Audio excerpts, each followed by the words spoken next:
नमस्कार। स्वागत है आपका Mahabharat a complete saga season 1 में। आज हम महाभारत की कहानी के एक बहुत ही डिसाइसिव मोड़ पर बात करने वाले हैं। हम बात कर रहे हैं स्वयंवर पर्व की। ये वो मोमेंट है जब पांडव, जो अब तक छिपे हुए थे, वो अपने अज्ञातवास के निकलकर पहली बार दुनिया के सामने आते हैं। लेकिन वहां तक पहुंचने से पहले एक छोटा सा रिकैप कर लेते हैं। पिछले चैत्र रथ पर्व में हमने देखा था कि पांडव अपनी मां कुंती के साथ पांचाल देश की तरफ जा रहे थे। हाँ, और रास्ते में गंगा किनारे अर्जुन का सामना एक गंधर्व से होता है, अंगारपर्ण।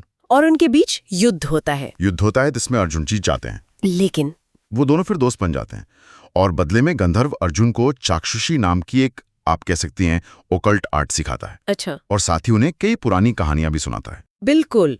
और यही ज्ञान लेकर पांडव ब्राह्मणों के वेश में पांचाल की राजधानी पहुंचते हैं, जहां द्रौपदी का स्वयंवर होने वाला है। तो चलिए आज की चर्चा इसी ग्रांड सभा से शुरू करते हैं। तो पांचाल की राजधानी में एक बहुत बड़ा आयोजन हुआ है। देश विदेश से बड़े बड़े राजा महाराजा आए हैं। माहौल बहुत तनावपूर्ण है। हाँ, मॉल में टेंशन तो है। और राजा द्रुपद ने जो चैलेंज रखा है वो कोई मामूली चैलेंज नहीं है। क्या था वो चैलेंज?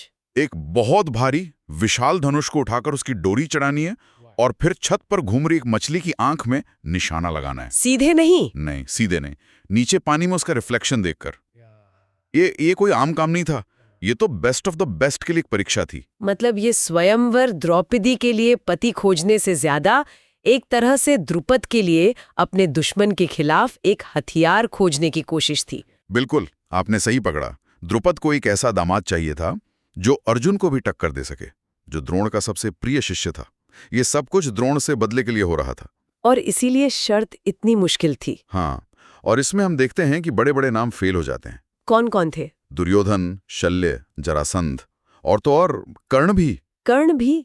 कर्ण जो उस समय के सबसे महान धनुर्धरों में से एक थे। जी, कर्ण ने धनुष उठा लिया था। डोरी भी लगभग चढ़ा ही दी थी, पर वो बस 1 इंच से चूक गए और धनुष के झटके से जमीन पर गिर पड़े। तो जब कर्ण जैसा योद्धा भी फेल हो गया, तब तो सभा में सबने उम्मीद ही छोड़ दी होगी। बिल्कुल, एक तरह की निराशा फैल गई। क्षत्रियों में गुस्सा था कि द्रुपद ने ऐसी शर्त रखकर उनका अपमान किया है। और ठीक उसी वक्त जब सारे क्षत्रिय हार मानकर बैठ जाते हैं, हाँ, तब ब्राह्मणों के झुंड से कोई उठता है, एक ऐसी जगह से जहां से किसी को कोई उम्मीद नहीं थी। ये अर्जुन थे, ब्राह्मण के वेश में। और जैसे ही वो उठते हैं, वहां बैठे दूसरे ब्राह्मणों में हलचल मची जाती है। क्या कह रहे थे वो लोग? कुछ तो खुश हुए, लेकिन कुछ नाराज थे।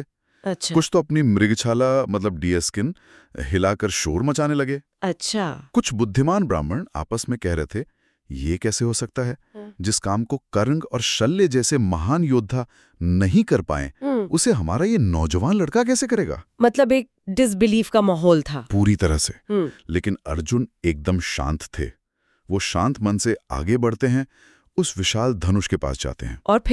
और उन्होंने जो किया वो देखने लायक था। अच्छा। अर्जुन ने पहले धनुष की परिक्रमा की, शिव को मन में प्रणाम किया और फिर एक ही झटके में धनुष उठा लिया, जहां बड़े बड़े योद्धाओं से हिला भी नहीं पाए थे। हाँ, और पलक झपकते ही उस पर डोरी चढ़ा दी। पूरी सभा एकदम शांत, स्तब्ध। फिर उन्होंने 5 बाण उठाए, नीचे पानी में रिफ्लेक्शन देखा और बिना रुके एक के बाद एक 5 बाण छोड़ दिए। बाण सीधे घूमती हुई मछली की आंख को भेदते हुए निकल गए और मछली नीचे गिर गए। हाँ, और द्रौपदी, जिनके चेहरे पर अब तक चिंता थी, वो एक मुस्कान के साथ अपनी वरमाला लेकर आगे बढ़ी और उस ब्राह्मण वेशधारी अर्जुन के गले में डाल दी। ये कहानी का एक आहा मोमेंट था, पांडवों की पहली बड़ी जीत। लेकिन ये जीत इतनी आसान नहीं थी। सभा में जो बाकी राजा थे, उनके लिए ये एक बहुत बड़ा अपमान था। वो इस बात को बर्दाश्त नहीं कर पाए। बिल्कुल नहीं, कि द्रौपदी जैसी राजकुमारी को कोई ब्राह्मण जीत कर ले जाए। वो चिल्लाने लगे, स्वयंवर का नियम है कि कन्या क्षत्रिय को ही मिलनी चाहिए। द्रुपद ने हमारा अपमान किया है। और फिर वहां युद्ध छिड़ जाता है। तुरंत सारे हारे हुए राजा मिलकर द्रुपद और उस ब्राह्मण पर हमला कर देते हैं।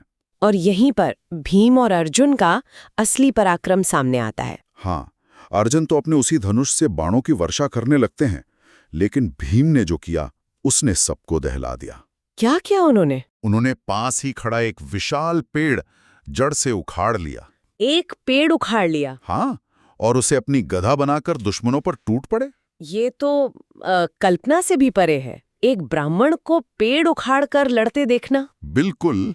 भीम के उस रूप को देखकर बड़े बड़े योद्धा भाग खड़े हुए। दूसरी तरफ अर्जुन का सामना कर्ण से हुआ। फिर से? हाँ, दोनों में भयंकर युद्ध हुआ, पर अंत में अर्जुन भारी पड़े।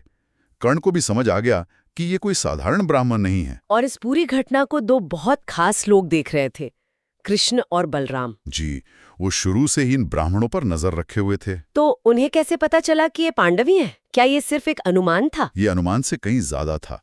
कृष्ण अर्जुन के धनुष उठाने के तरीके से ही समझ गए थे। उन्होंने बलराम से कहा। क्या कहा? देखिए, जो उस दिव्य धनुष को इतनी आसानी से उठा रहा है वो अर्जुन के सिवा कोई नहीं हो सकता। और वो जो पेड़ उखाड़कर यमराज की तरह लड़ रहा है वो निश्चय ही भीम है। ये पांडु के पुत्र ही हैं। तो ये कहानी का एक बहुत बड़ा टर्निंग पॉइंट था। बहुत बड़ा। पांडव अब अकेले नहीं थे, उनके साथ पांचाल का राज्य था और सबसे बड़ी बात, कृष्ण का साथ था। तो आज की इस चर्चा से ये तो साफ है कि स्वयंवर सिर्फ एक विवाह नहीं था, ये पांडवों की एक तरह से वर्ल्ड स्टेज पर जबरदस्त वापसी थी। एक पॉलिटिकल अनाउंसमेंट था। उन्होंने सिर्फ द्रौपदी को नहीं जीता, बल्कि अपनी ताकत का प्रदर्शन भी किया। एक स्ट्रैटेजिक जीत थी जिसने भविष्य के सारे समीकरण बदल दिए। ये वाकई एक ऐसी जीत थी जिसने भविष्य की नींव रखी। लेकिन यहाँ एक सोचने वाली बात है, एक स्किल कंपटीशन का अंत इतनी भयंकर लड़ाई में क्यों हुआ? क्या ये सिर्फ हारे हुए राजाओं का अहंकार था, या ये इस बात का संकेत था कि आने वाले समय में हर जीत की कीमत युद्ध से ही चुकानी पड़ेगी? ये सवाल बहुत गहरा है और शायद इसका जवाब उस युग की मानसिकता में छिपा है। हार को व्यक्तिगत अपमान की तरह देखा जाता था, जिसका बदला सिर्फ खून खराबे से ही हो सकता था। और अगली कड़ी में कहानी एक और अप्रत्याशित मोड़ लेने वाली है। हाँ, राजा द्रुपद खुश है कि उन्हें अर्जुन जैसा दामाद मिला, लेकिन जब पांडव द्रौपदी को लेकर अपनी मां कुंती के पास पहुंचते हैं तो कुंती अनजाने में कुछ ऐसा कह देती हैं जिससे एक बहुत बड़ा धर्म संकट खड़ा हो जाता है। वो कहती हैं कि जो भी लाए हो पांचों भाई आपस में बांट लो। और द्रौपदी को पांचों भाइयों से विवाह करना पड़ता है। इस अभूतपूर्व विवाह पर द्रुपद की क्या प्रतिक्रिया होगी? और इस उलझन को सुलझाने के लिए स्वयं महर्षि व्यास को क्यों आना पड़ता है? वो ऐसा क्या दिव्य रहस्य बताते हैं जिससे सब लोग इस विवाह के लिए तैयार हो जाते हैं? ये सब जानेंगे हम अगली बार वैवाहिक पर्व की चर्चा में। जरूर सुनिएगा।